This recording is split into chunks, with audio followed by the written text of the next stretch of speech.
ഇപ്പോൾ doctor Moopen's medical കോളേജിലേക്കാണ് അദ്ദേഹം യാത്ര ചെയ്യുന്നത്. അല്പസമയത്തിനകം അവിടെ ആശുപത്രിയിലേക്ക് എത്തും. അലക്സ് റാം മുഹമ്മദാണ് ആശുപത്രി പരിസരത്ത് നിന്ന് വിവരങ്ങൾ നൽകാൻ ചേരുന്നത്. അലക്സ്, ക്യാമ്പിൽ നിന്ന് ആശുപത്രിയിലേക്ക് പ്രധാനമന്ത്രി എത്തുന്നു. അതിനുശേഷമാണ് അവലോകന യോഗത്തിൽ പങ്കെടുക്കാൻ പോകുന്നത്. ആശുപത്രിയിൽ എത്ര സമയം ഉണ്ടാകും നേരത്തെ തീരുമാനിച്ചതനുസരിച്ചാണെങ്കിൽ?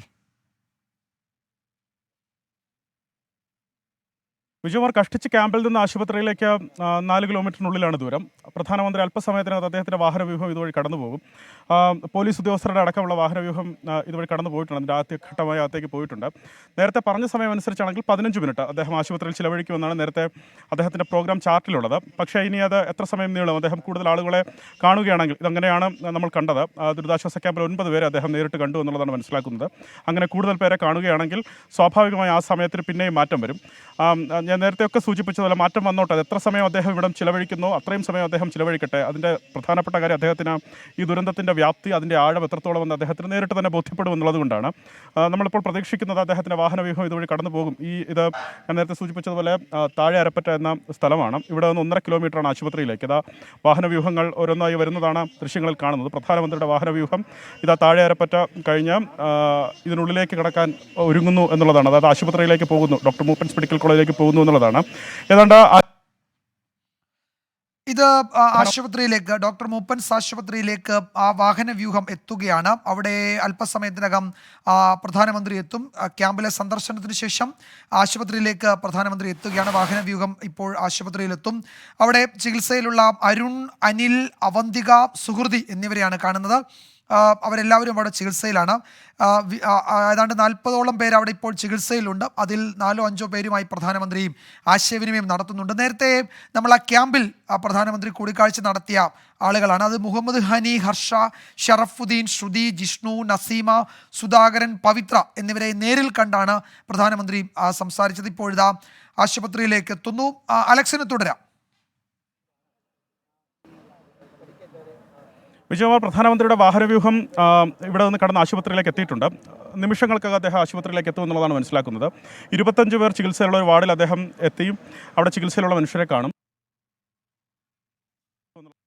പ്രധാനപ്പെട്ട കാര്യം, അവരുടെ വിവരം നമ്മൾ നേരത്തെ പങ്കുവച്ചിരുന്നു. അരുണാണ് അതിൽ 1-ാം പേരുകാരൻ. അരുണിനെ നമുക്കറിയാം. അരുൺ ഈ മുണ്ടക്കയുടെ അടയാളമാണ്, ഈ ദുരന്തത്തിൻ്റെ അടയാളമാണ്, അതിജീവിച്ച മനുഷ്യൻ്റെ അടയാളമാണ്. അരുൺ പ്രധാനമന്ത്രിയുമായി ഈ കാര്യങ്ങൾ സംസാരിക്കും. അദ്ദേഹം സ്വാഭാവികമായി അരുണിനോട് സംസാരിക്കുന്നവരൊക്കെ അറിയാൻ ആഗ്രഹിക്കുന്നത് എങ്ങനെ അദ്ദേഹം ആ ദുരന്തത്തെ അതിജീവിച്ചു എന്നാണ്. ആ മുണ്ടക്കയിൽ നിന്ന് എങ്ങനെ ഈ കുത്തൊഴുക്കിൽ ഒഴുകിയെത്തി കഴുത്തറ്റം വരെ മുങ്ങിയ ചൂരൽമലയിൽ അദ്ദേഹം മണിക്കൂറുകൾ കടന്നുപോയി എന്നുള്ളതാണ്. അതടക്കം എല്ലാ വിവരവും പ്രധാനമന്ത്രി ചോദിച്ചറിയുമെന്നാണ് മനസ്സിലാക്കുന്നത്. അനിലുണ്ട്. അനിൽ എന്നൊരു മനുഷ്യനെ അദ്ദേഹം അവിടെ കാണും. അനിൽ നട്ടല് തകർന്ന് കിടപ്പിലാണ്. അനിലിൻ്റെ അമ്മയെ നഷ്ടപ്പെട്ടിട്ടുണ്ട്. അനിലിൻ്റെ മകനെ നഷ്ടപ്പെട്ടിട്ടുണ്ട്. 2.5 വയസ്സുള്ള മകനെ നഷ്ടപ്പെട്ടിട്ടുണ്ട് ഈ ദുരന്തത്തിൽ. അനിലിൻ്റെ വീടും മറ്റുമൊക്കെ ഉരുളെടുത്ത് പോയിട്ടുണ്ട്. 8 വയസ്സുകാരി അവന്തികയെ കാണും. അവന്തികയുടെ വിവരം നമ്മൾ നേരത്തെ പറഞ്ഞതാണ്. അവന്തിക അത് ഏതൊരു മനുഷ്യനെയും കരയിപ്പിക്കുന്ന കാഴ്ചയാണ് അവന്തികയുടെ മുഖം. അവന്തികയ്ക്കെല്ലാം നഷ്ടപ്പെട്ടു. ഉറ്റവരും ഉടയവരും, അമ്മയും അച്ഛനും അതുപോലെ സഹോദരങ്ങളും ഒക്കെ നഷ്ടപ്പെട്ടു. അവന്തികയുടെ വീട് നഷ്ടപ്പെട്ടു. കുഞ്ഞിനെ കാണും. പിന്നെ കാണുന്നത് ഒഡീഷ സ്വദേശിയാണ്. ഒഡീഷ സ്വദേശി ഡോക്ടറാണ്. ഡോക്ടർ സുഹൃതി രക്ഷപ്പെടുത്തിയതിനു ശേഷം ഡോക്ടർ സുഹൃതി ഇവിടെ ചികിത്സയിലാണ്. അതീവ ഗുരുതരമായ പരിക്കുകളാണ് അവർക്കുണ്ടായിരുന്നത്. തീവ്രപരിചരണ വിഭാഗത്തിലായിരുന്നു. കഴിഞ്ഞ ദിവസം ഇന്നലെയാണ് ഡോക്ടർ സുഹൃതിയെ വാർഡിലേക്ക് മാറ്റിയതെന്നുള്ളതാണ് ആശുപത്രി അധികൃതർ നൽകുന്ന വിവരം. അവരെ 4 പേരെ കാണും എന്നുള്ളതാണ് ആദ്യഘട്ടത്തിൽ അറിയിച്ചിട്ടുള്ളത്. ഇനി കൂടുതൽ മനുഷ്യരെ കാണുമോ, കൂടുതൽ ആളുകളെ കാണുമോ, കൂടുതൽ ഈ അതിജീവിച്ചവരുമായി ആശയവിനിമയം നടത്തുമോ എന്നുള്ള കാര്യം അത് കണ്ടറിയണം. കാരണം പ്രധാനമന്ത്രി അങ്ങനെ കാണുന്നുണ്ട്. ചൂരൽമലയിൽ കൂടുതൽ സമയം അദ്ദേഹം സമയം ചെലവഴിച്ച ആളാണ്. വെള്ളാർമല സ്കൂൾ തകർന്നത് അദ്ദേഹം നടന്നു കണ്ട ആളാണ്. ചൂരൽമല സ്കൂളിൻ്റെ പിന്നിലേക്ക് അദ്ദേഹം നടന്നുപോയി ആ മേഖലയാകെ സന്ദർശിച്ച ആളാണ്. ബെയിലി പാലത്തിലെത്തി അവിടെ നിന്ന് താഴേക്കുള്ള കാഴ്ചകൾ കണ്ടതാണ്. ആ 2ആയി പിളർന്നു നിൽക്കുന്ന ഭൂമി നേരിട്ട് ആകാശ ദൃശ്യങ്ങളിലൂടെ അദ്ദേഹം കണ്ട ആളാണ്. ഉദ്യോഗസ്ഥർ അദ്ദേഹത്തിന് കൃത്യമായി ഇതുമായി ബന്ധപ്പെട്ട കാര്യങ്ങൾ വിശദീകരിച്ചിട്ടുണ്ട്. കേന്ദ്രത്തിൻ്റെ 9 അംഗ സംഘം ഇവിടെ എത്തി ഈ ഉരുൾപൊട്ടലിനെ കുറിച്ച് പഠിച്ചിട്ടുണ്ട്. ആ വിവരം പോലും കേന്ദ്ര സർക്കാരിൻ്റെ കയ്യിലുണ്ട് എന്നുള്ളതാണ് ഏറ്റവും പ്രധാനപ്പെട്ട കാര്യം.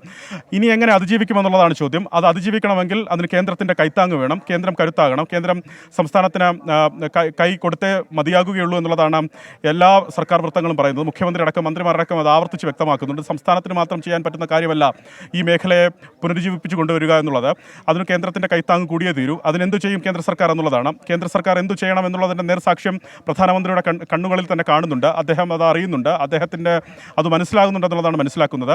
ഇതിനുശേഷം ഏതാണ്ട് 15 മിനിറ്റാണ് ഞാൻ നേരത്തെ സൂചിപ്പിച്ചതുപോലെ വിജയകുമാർ ഈ ആശുപത്രിയിലുള്ള അദ്ദേഹത്തിൻ്റെ സന്ദർശന സമയം. ആ 15 മിനിറ്റിന് ശേഷം അദ്ദേഹം ഇവിടെ നിന്ന് മടങ്ങും. 16 കിലോമീറ്ററാണ് കൽപ്പറ്റ ടൗണിലേക്ക്. കൽപ്പറ്റ ടൗണിലാണ് കളക്ടറേറ്റ് ഉള്ളത്. കളക്ടറേറ്റിലേക്ക് എത്തി അദ്ദേഹം അവലോകന യോഗത്തിൽ പങ്കെടുക്കും. ആ അവലോകന യോഗത്തിൽ സംസ്ഥാന സർക്കാരുമായി ബന്ധപ്പെട്ട ഉദ്യോഗസ്ഥരൊക്കെ ഈ നഷ്ടത്തിൻ്റെ ഈ വ്യാപ്തി എത്രത്തോളമാണ്, ഇതിൽ സംസ്ഥാനത്തിന് എന്തൊക്കെ ചെയ്യാനാകും, കേന്ദ്രത്തിന് എന്തൊക്കെ ചെയ്യാനാകും എന്നുള്ളതിൻ്റെ ബ്ലൂ പ്രിന്റ് കൃത്യമായ ഉദ്യോഗസ്ഥർ പ്രധാനമന്ത്രിയുടെ മുന്നിൽ അവതരിപ്പിക്കുമെന്നുള്ള കാര്യത്തിൽ തർക്കമില്ല. അതിനുശേഷമായിരിക്കും കേന്ദ്ര അലക്സ് റാം മുഹമ്മദാണ് വിവരങ്ങൾ നൽകുന്നത്.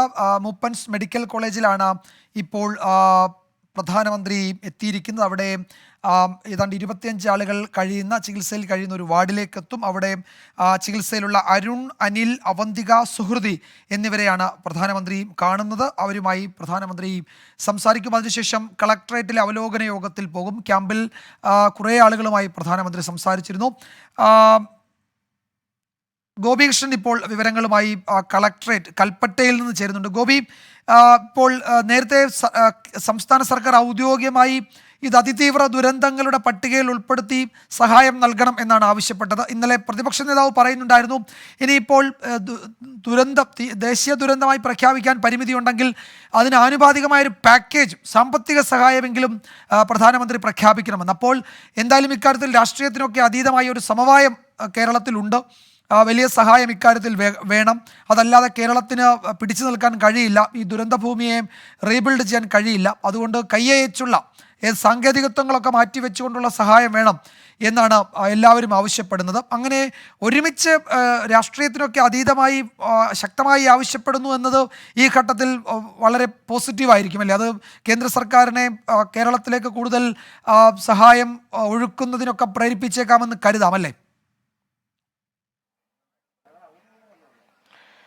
വിജയകുമാർ, ഉരുൾപൊട്ടൽ ഛിന്ന ഭിന്നമാക്കിയ ഒരു പ്രദേശത്തെയും കയറിക്കടക്കാൻ ഒരു വീടോ ഒരു ഉപജീവന മാർഗമോ ഇല്ലാതെ നിസ്സഹായരായി നിൽക്കുന്ന അവിടുത്തെ ജനങ്ങളെയുമാണ് രാജ്യത്തിന്റെ പ്രധാനമന്ത്രി നരേന്ദ്രമോദി ഇന്ന് നേരിട്ട് കണ്ടിരിക്കുന്നത്. അദ്ദേഹത്തിന് ഈ ദുരന്തത്തിന്റെ ആഴവും വ്യാപ്തിയും അതിന്റെ പരപ്പും എത്രത്തോളം വലുതാണ് എന്ന് നേരിട്ട് കണ്ട് മനസ്സിലാക്കാൻ ഈ അവസരത്തിൽ അദ്ദേഹത്തിന് കഴിഞ്ഞിട്ടുണ്ട്. അതിൽ തന്നെയാണ് കേരളത്തിന്റെ മുഴുവൻ പ്രതീക്ഷയുമുള്ളത്. നേരത്തെ ഇപ്പോൾ വിജയകുമാർ സൂചിപ്പിച്ചതുപോലെ തന്നെ അദ്ദേഹം ദുരന്ത ഭൂമിയിൽ ചെന്ന് അവിടുത്തെ ഭൂമിക്ക് വന്നിട്ടുള്ള മാറ്റങ്ങൾ, ആ ജനവാസ മേഖല എങ്ങനെ ഒരൊറ്റ രാത്രി കൊണ്ട് തുടച്ചു നീക്കപ്പെട്ടു, അതിന്റെ ഭീകരത എത്രത്തോളമാണ്, എങ്ങനെയാണ് അവിടുത്തെ ജനം അതിൽ ഇരകളാക്കപ്പെട്ടത്, അതിൽ അതിജീവിക്കുന്നവരുടെ ഏറ്റവും ആശങ്കാജനകമായ അവരുടെ മുന്നോട്ടുള്ള ജീവിതം, ഇതിൻ്റെയൊക്കെ പരമാർത്ഥം എന്താണ്, ഇതിൻ്റെയൊക്കെ വസ്തുത എന്താണ് എന്ന് നേരിട്ട് കണ്ട് ബോധ്യപ്പെടാൻ പ്രധാനമന്ത്രിക്ക് ഈ വയനാട് സന്ദർശനം കൊണ്ട് സാധിച്ചിട്ടുണ്ട്. അതുകൊണ്ട് തന്നെയാണ് നേരത്തെ സർക്കാർ നിശ്ചയിച്ച അദ്ദേഹത്തിന്റെ ഷെഡ്യൂളിൽ അദ്ദേഹത്തിന്റെ പരിപാടികൾ ഇപ്പോൾ സമയക്രമം പാലിക്കാതെ നീണ്ടുപോകുന്നതും. നേരത്തെ നിശ്ചയിച്ച പട്ടികയിൽ ഉറപ്പിച്ച ആളുകളെ മാത്രമല്ല പ്രധാനമന്ത്രി കാണുന്നത്, അദ്ദേഹം അതിലും കൂടുതൽ ആളുകളെ കാണുന്നു. ഈ ദുരന്തത്തെ അതിസാഹസികമായി അതിജീവിച്ചവരെ കാണുന്നു. എല്ലാം നഷ്ടപ്പെട്ട് മുന്നിൽ ഇരുട്ട് മാത്രം നിറഞ്ഞു നിൽക്കുന്ന ആളുകളുടെ ജീവിതം എന്താണെന്ന് അദ്ദേഹം അടുത്തു നിന്ന് മനസ്സിലാക്കുകയാണ്. വിജയകുമാർ, ഏതാണ്ട് 1 മണിക്കൂറിലധികം ഇപ്പോൾ നേരത്തെ നിശ്ചയിച്ച ഷെഡ്യൂളിൽ കൂടുതലായി പ്രധാനമന്ത്രി ഇവിടെ വയനാട്ടിൽ നിന്നു കഴിഞ്ഞു. കളക്ടറേറ്റിൽ അദ്ദേഹം എത്തേണ്ട സമയം ഇതിനോടകം കഴിഞ്ഞിട്ടുണ്ട്. ഏതാണ്ട് ഇനിയും അല്പം കൂടി വൈകും കളക്ടറേറ്റിൽ എത്താനെന്നാണ് ഞാൻ മനസ്സിലാക്കുന്നതും.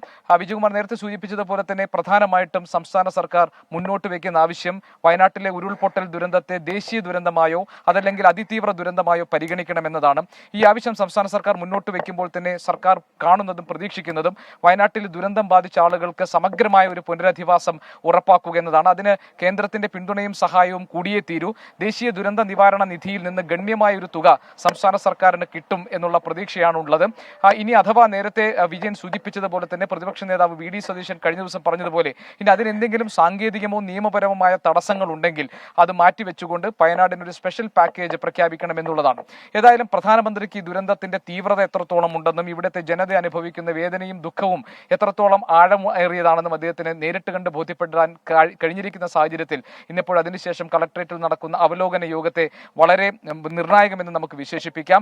ഈ അവലോകന യോഗത്തിൽ മുഖ്യമന്ത്രിയും അതേപോലെ തന്നെ മന്ത്രിസഭാ ഉപസമിതിയിലെ അംഗങ്ങൾ, കേന്ദ്രമന്ത്രി സുരേഷ് ഗോപി എന്നിവർ ഈ അവലോകന യോഗത്തിൽ പങ്കെടുക്കും. സംസ്ഥാന സർക്കാർ ഈ നാശനഷ്ടം, ഈ ദുരന്തം വിതച്ചിരിക്കുന്ന ഉണ്ടായിരിക്കുന്ന നാശം എത്രത്തോളം വലുതാണെന്നും ഈ നാശനഷ്ടങ്ങളിൽ ജനങ്ങൾക്ക് നഷ്ടപ്പെട്ടത് എന്തൊക്കെയാണെന്നും ഇത് ഇവരുടെ സമഗ്രമായ ഒരു പുനരധിവാസത്തിന് എന്തൊക്കെ കാര്യങ്ങളാണ് പ്രാഥമികമായി ചെയ്യേണ്ടത് എന്നുമൊക്കെയുള്ള കണക്കുകൾ സഹിതമുള്ള കാര്യങ്ങളായിരിക്കും പ്രധാനമന്ത്രി ഈ അവലോകന യോഗത്തിൽ ധരിപ്പിക്കുക എന്നാണ് നമ്മൾ മനസ്സിലാക്കുന്നത്.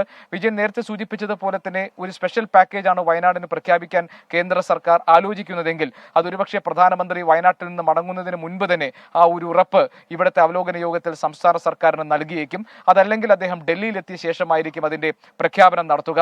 സമാന്തരമായി തന്നെ ഭൂമിയിൽ വന്നിട്ടുള്ള മാറ്റങ്ങൾ ഇനിയും ഇതിന്റെ ആഘാതം എത്രത്തോളം വലുതാണ്, ഇതിന്റെ നാശനഷ്ടങ്ങളുടെ വ്യാപ്തി എത്രത്തോളമാണ് എന്ന കാര്യങ്ങളിൽ ഒരു ശാസ്ത്രീയമായ അന്വേഷണം കൂടി ഇതിന്റെ ഭാഗമായി സമാന്തരമായി നടക്കുമെന്നാണ് നമ്മൾ മനസ്സിലാക്കുന്നത്.